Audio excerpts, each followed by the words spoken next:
বাংলাদেশের জলসীমায় যখন ইলিশ ধরার উপর নিষেধাজ্ঞা চলছে, ঠিক সেই সুযোগে মাছ ধরে নিয়ে যাচ্ছে ভারতীয় জেলেরা। অবৈধভাবে মাছ শিকারের সময় সম্প্রতি নৌবাহিনীর হাতে আটকও হয়েছে কয়েকজন জেলে। এক সাগরে দুই নীতি বাদ দিয়ে দুই দেশে একই সাথে ইলিশ ধরার উপর নিষেধাজ্ঞা চায় বাংলাদেশি জেলেরা।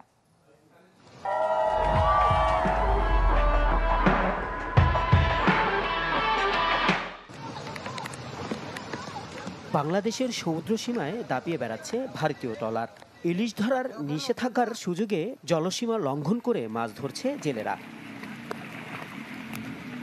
এই অপরাধে গেল 18 অক্টোবর একটি ট্রলার সহ নৌবাহিনীর হাতে আটক হন ভারতের 14 জেলে।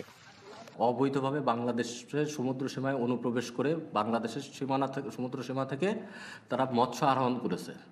এই অপরাধে তাদের বিরুদ্ধে একটা নিয়মিত মামলা রুজু হয়েছে মেরিন ফিশারিজ আইন 2020-এর 25-এর 1 ধারায় এবং আসামিদেরকে বিজ্ঞ আদালতে প্রেরণ করা হয়েছে।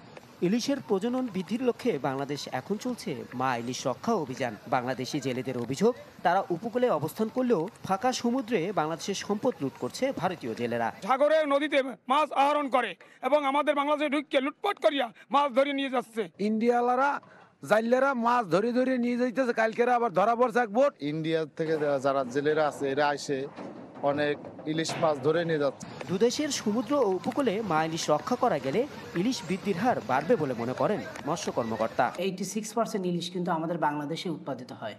তো আর এই ব্রিডটা করার সময় জন্য কিন্তু প্রত্যেক দেশের অভ্যন্তরে যে সকল ছোট ছোট নদী নালা আছে, এই নদী নালায় মিষ্টি পানিতে কিন্তু চলে আসে। তারই ফলশ্রুতিতে কিন্তু বেশিরভাগ ইলিশে আমাদের উপকূলীয় এলাকার যে সকল নদী আছে সেই নদীতে ডিম ছাড়ার জন্য চলে আসে। প্রজনন মৌসুমে শুধু বাংলাদেশে অবরোধ পালন করায় 20 বছরের ব্যবধানে ইলিশের উৎপাদন বেড়েছে প্রায় 4 lakh ton. Text report, channel 24।